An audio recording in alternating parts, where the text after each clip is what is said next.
Allora, il dibattito naturalmente si sta un po' scaldando ed è proseguito anche durante la pausa pubblicitaria. Peppe Lui, allora, tra Villa Puzzu che lamenta insomma, che c'è comunque una situazione anche in assenza di dati perfettamente scientifici dal punto di vista empirico, insomma, del percepito, mentre invece per Dasdevogo dice ma noi per il momento stiamo alla finestra perché non abbiamo dati certi. Lei, sindaco terzo, come la vede questa vicenda? Ma io parto sempre da... La verità secondo me sta a metà strada e sta in questo particolare che troppe volte, specialmente i sindaci, siano chiamati a dirimere delle questioni che non sono questioni che possono essere più politiche, quelle sono questioni molto tecniche. Dunque bisogna su questo chiamare in causa sicuramente la Regione, l'assessorato alla sanità, che aveva iniziato un lavoro per chiarire questo aspetto, che è un lavoro che a mio avviso è rimasto ancora in stand-by. Non si capisce se c'è un risultato, se non c'è un risultato, perlomeno io non ho ancora ricevuto nulla.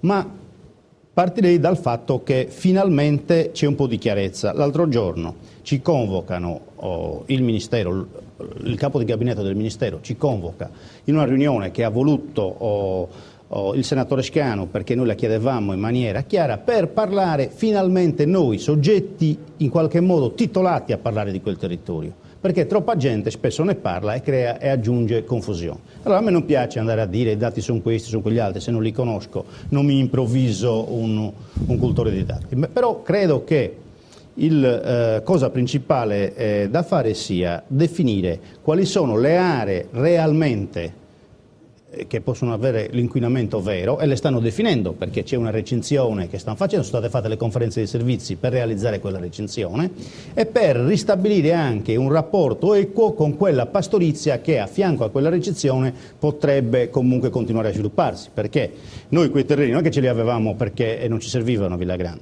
ce li avevamo perché c'era la transumanza e di conseguenza i pastori andavano lì con i loro greggi a svernare. Questa operazione non la si può fare più perché c'è questo pericolo e la magistratura ha detto lì non potete andarci più.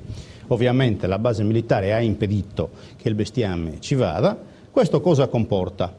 Comporta un allarmismo, però se noi dovessimo andare ad analizzare le cose realmente, per come ce le hanno descritte anche nell'ultima riunione, io credo che la cosa sia circoscritta ad una serie di aree dove venivano svolte quelle attività e di quello dobbiamo parlare, perché non è che 13.800 ettari sono tutti inquinati così come se niente fosse.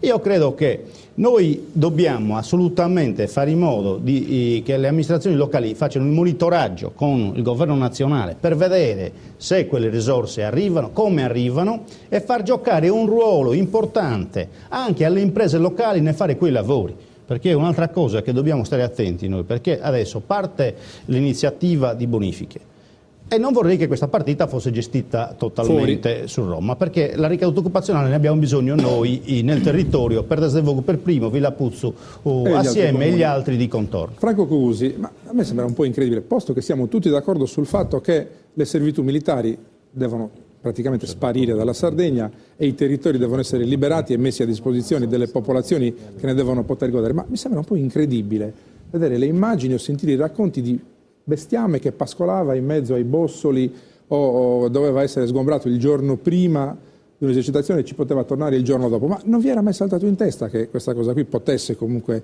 creare dei problemi prima che in questi ultimi anni scoppiasse questa sindrome, non solo dal punto di vista sanitario ma anche giornalistico, come dite voi, mediatico e tutto il resto? Beh, evidentemente qualcosa ci è sfuggita, perché come dicevo prima questo evento ci ha travolto un po' tutti, perché onestamente noi non pensavamo che lo Stato, perché è lo Stato che ha creato questa condizione, e che noi come Villagrande ci siamo costituiti parte civile, perché appunto qualcuno, un magistrato ci sta dicendo che hanno compiuto dei reati penali sul nostro territorio. Cioè non nascosto l'effettiva, o qual è l'ipotesi? Ma io non dico che è nascosto, come dicevo prima probabilmente è un fenomeno che è durato negli anni e tutti siamo stati un po', probabilmente dovevamo essere un po' più attenti. Però io voglio anche dire un'altra cosa, vorrei concentrarmi e approfittare oggi anche di questa occasione per andare oltre, perché se il dibattito continua ad essere quello del numero di morti, che è una cosa senza dubbio importante da verificare, mi pare di aver capito che comunque le analisi devono essere ancora completate, quindi aspettiamo che siano completate anche per trarre delle conclusioni oggettive. Io voglio sottolineare due aspetti. Uno, che grazie al senatore Scanu, io lo ringrazio pubblicamente perché è quello che ci ha fatto capire l'importanza e il ruolo che debbano avere i sindaci, e anche la volontà che c'è da parte delle istituzioni militari di coinvolgere i sindaci nella gestione delle bonifiche, e soprattutto i sindaci devono essere, ribadisco perché lo ritengo il punto fondamentale, i protagonisti nel decidere quale debba essere il futuro di quelle aree, perché se continuiamo a sottolineare alcuni aspetti che abbiamo già sottolineato, però non andiamo oltre, il rischio che ci parliamo addosso e non abbiamo poi soluzioni il problema effettive. Si complica ancora di più senza dare soluzioni. Chiamo nuovamente in causa Matteo Vercelli dal nostro sito web www.unionesarda.it per vedere se ci sono domande per i nostri ospiti in studio e per anche un aggiornamento sul sondaggio. Eccoci Matteo. Sì Anthony, l'aggiornamento del sondaggio conferma che l'opposizione che c'è nei confronti dei poligoni delle servitù militari, il no è oltre al 75%. Ti giro due domande, la prima è sulle servitù militari a Cagliari, tante caserme, servitù militari semi abbandonate, perché non sono ancora passate effettivamente di proprietà all'amministrazione comunale? E poi un'altra domanda di un nostro lettore, Quirra, Teulada, La Maddalena, perché ci sono tutti questi misteri quando sono coinvolti i militari? Grazie Matteo, io prima di farvi rispondere alla domanda chiedo a Fernando Codonesu di darmi un aiuto per ricostruire la vicenda relativa all'inchiesta giudiziaria. Come è iniziata, come si è sviluppata e a che punto è? Beh, naturalmente non credo di essere la persona più indicata per riassumere. Però sicuramente io ci tengo a dire due o tre cose che sono comunque importanti. Intanto io sono diventato sindaco l'11 giugno. Da prima la mia esperienza riguarda essenzialmente problematiche ambientali a vasto raggio, peraltro riconosciuta ampiamente in diversi ambienti regionali.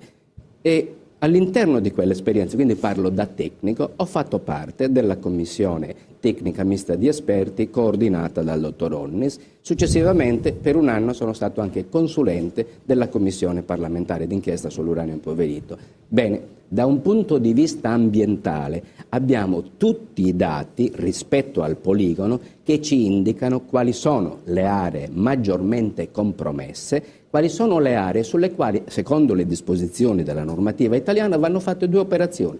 Primo, si approfondisce dal punto di vista ambientale quella che si chiama caratterizzazione. Secondo, si fa l'analisi del rischio, a partire da lì si intravedono le tipologie di bonifica da fare, perché si sa come vanno fatte le bonifiche e queste non sono fantasie, non sono assolutamente né calcoli della serva né altro. È possibile fare delle stime. Oggi stime approssimative fatte anche all'interno del coordinamento dei sindaci indicano in un importo di circa 500 milioni di euro la somma necessaria per parlare delle bonifiche sui 3 poligoni. Però ancora tengo a precisare che si tratta di una stima effettuata sulla base di tutto quello che conosciamo. Dunque per il momento abbiamo il 15% delle Abbiamo risorse. Più o meno il 15%, comunque sia è un punto di partenza importante. L'altro ulteriore elemento è questo, perché se ne è parlato anche prima. Che cosa si è fatto a livello politico? Io ricordo che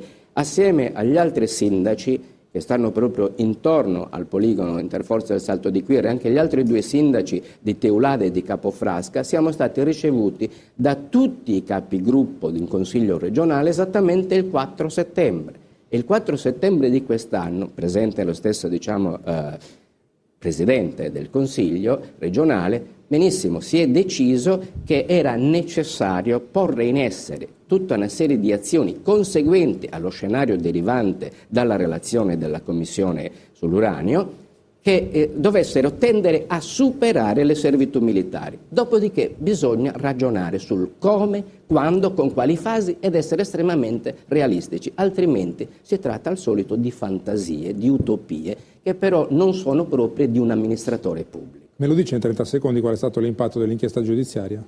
L'impatto dell'inchiesta giudiziaria è stato, secondo me, utilissimo, comunque sia, perché è un ulteriore tassello che conferma l'esistenza di vaste zone inquinate, peraltro già certificate dalla nostra stessa relazione come comitato di esperti e fatta propria dal Ministero della Difesa, fatta propria dallo Stato Maggiore. La novità di questi ultimi mesi, che qualcuno ancora tarda a riconoscere, forse perché è veramente molto molto distratto, è che questo tipo di inquinamento è riconosciuto dagli stessi militari. Allora che cosa si vuole di più? È da qui che bisogna ripartire, per fortuna. Linea alla regia.